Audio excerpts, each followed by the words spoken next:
Ukraine और रूस के बीच 1.5 महीने से ज्यादा वक्त से युद्ध चल रहा है। इस दौरान यूक्रेन में रूसी सेना ने भारी तबाही मचाई है। वहीं यूक्रेन के राष्ट्रपति जेलेंस्की ने कहा है कि रूस के हमले में हमारे 3000 सैनिक मारे जा चुके हैं, जबकि 10,000 जवान घायल हो गए। जेलेंस्की ने एक इंटरव्यू में अनुमान जताया कि युद्ध के दौरान 3000 यूक्रेनी सैनिक मारे गए, जबकि रूस को अपने 19 से 20,000 सैनिक गंवाने पड़े हैं।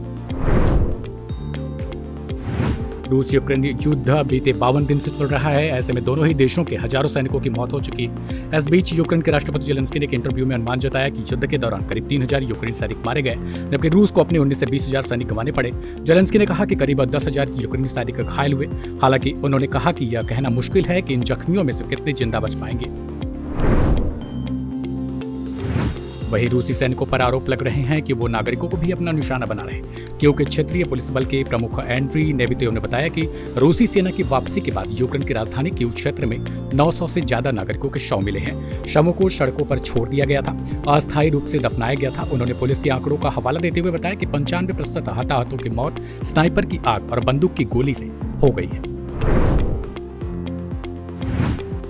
यूक्रेन के राष्ट्रपति व्लादिमीर जेलेंस्की ने भी आरोप लगाया कि दक्षिण में खेरसोन और ज़पोरिजिया में रूसी सेना नागरिकों को मार रही है और सरकारी या फिर सेना में काम करने वाले किसी भी व्यक्ति को शिकार बना रही है। रूस के रक्षा मंत्रालय द्वारा कीव पर मिसाइल हमलों को तेज करने की बात करने के बाद यह झकझोर देने वाली खबर सामने आई है। हाल ही में यूक्रेन ने दावा किया था कि काला सागर में उसने मिसाइल दागकर रूसी युद्धपोत मोस्कवा को नष्ट कर दिया है।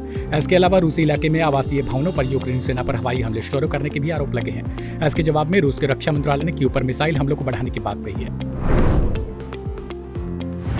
गवर्नर ओलेह शिनोबो ने बताया कि धमकी के बाद रूस लगातार पूर्वी यूक्रेन पर हमला कर रहा है। मारियोपोल से दक्षिणी बंदरगाह शहर में भी लड़ाई जारी है, जहां स्थानीय लोगों ने रूसी सैनिकों के शवों को खोदते हुए देखने की सूचना दी। वहीं उत्तर पूर्वी खार्किव शहर में भी गोलीबारी में 7 महीने के बच्चे समेत नागरिकों की मौत हो गई और 34 लोग घायल हो गए। रूस यूक्रेन जंग के बीच एक बार फिर से युद्ध प्रभावित क्षेत्रों से नागरिकों को निकालने के लिए 9 मानवीय गलियारे बनाए गए हैं। मारियोपोल, एनर्डोगार्ड, कोटमक और बद्रियान शहरों के लोग अपने खुद के वाहनों से निकलकर सुरक्षित जगहों पर जा सकते हैं। अमेरिकी पत्रकार फरीद जकारिया ने यूक्रेन पर रूसी हमले को 9/11 के आतंकी हमले में बड़ी घटना करार दिया। शीत युद्ध के बाद युग में रूस के आक्रमण को सबसे महत्वपूर्ण अंतर्राष्ट्रीय घटना कहते हुए जकारिया ने कहा कि जिस तरह बर्लिन की दीवार के गिरने से नई विश्व व्यवस्था का सूत्रपात हुआ, उसी तरह यूक्रेन पर रूसी आक्रमण के प्रभाव भी होंगे। फरीद जकारिया ने कहा, रूस अंतिम बहुराष्ट्रीय साम्राज्य है जो विघटन के दौर से गुजरा है। रूस का यूक्रेन के बिना सबसे महान बनने का विचार असंभव है। रूस यूक्रेन संघर्ष में चीन की भूमिका के बारे में बोलते हुए फरीद जकारिया ने कहा, चीन ने बयानबाजी से रूसियों का समर्थन जरूर किया, लेकिन व्यावहारिक रूप से रूस को उस तरह का समर्थन नहीं दिया गया जैसा कि निरंकुश ताकतें कर सकती हैं।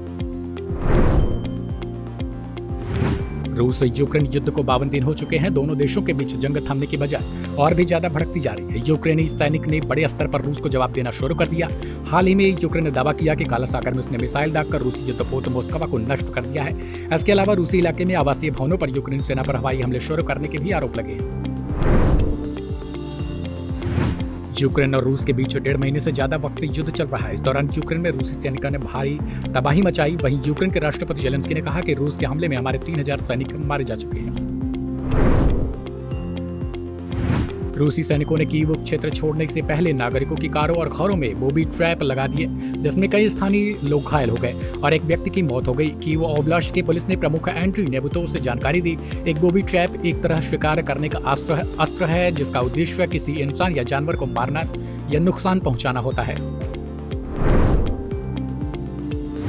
रूसी बलों की वापसी के बाद यूक्रेन की राजधानी कीव क्षेत्र में 900 से अधिक नागरिकों के शव मिले हैं। कीव के क्षेत्रीय पुलिस बल के प्रमुख एंड्री नेबितेव ने बताया कि शवों को सड़कों पर छोड़ दिया गया था या अस्थायी रूप से दफनाया गया था। उन्होंने पुलिस के आंकड़ों का हवाला देते हुए बताया कि 95% हताहतों की मौत स्नाइपर की आग और बंदूक की गोली से हुई। रूस यूक्रेन जंग के बीच एक बार फिर से युद्ध प्रभावित क्षेत्रों के नागरिकों को निकालने के लिए 9 मानवीय गलियारे बनाए गए हैं। मारियोपोल, एनर्डोगार, कोटमक और बंदरियान्स्क शहरों के लोग अपने खुद के वाहनों से निकलकर सुरक्षित जगहों पर जा सकते हैं। रूसी रक्षा मंत्रालय ने अपने क्षेत्र में यूक्रेनी हमलों के जवाब में कीव मिसाइल हमलों को बढ़ाने की बात कही है। रूसी अधिकारियों ने यूक्रेनी सेना पर एक रूसी क्षेत्र में रिहायशी इमारतों पर हवाई हमले शुरू करने का आरोप लगाया है। बता दें कि रूस और यूक्रेन के बीच 24 फरवरी से जंग जारी है। चेचन्या के सरदार और पुतिन पर आंख मूंद कर यकीन करने वाला रमजान कादिरोव युद्ध शुरू होते ही प्रेसिडेंट पुतिन के ऑर्डर पर मारियोपोल पहुंच गया और यहां उसने अपने लड़ाकों के साथ जो जंग लड़ी उसमें मारियोपोल के परखच्चे उड़ गए। अब रमजान में मारियोपोल के जीत के ताबूत में आखिरी कील भी ठोक दी है। जी हां, रमजान कादिरोव के सामने मारियोपोल में यूक्रेन की 1000 से ज्यादा सैनिकों ने सरेंडर किया। आजकल पुतिन के ऑर्डर पर रमजान कादिरोव यूक्रेन का नया नक्शा लेकर घूम रहा है और इस नए नक्शे के मुताबिक रमजान का टारगेट मारियोपोल कंप्लीट हो चुका है। पुतिन का खूंखार प्लान है यूक्रेन में अपनी उस रसीद यूनिट को तैनात करने का जो दुनिया में सबसे खोखा, बेरहम और क्रूर माने जाते हैं। ये इस बात के लिए कुख्यात है कि सिर्फ दुश्मन को जान से ही नहीं मारते बल्कि उनके जिस्म के साथ बेहद क्रूर तरीकों से पेश आते हैं।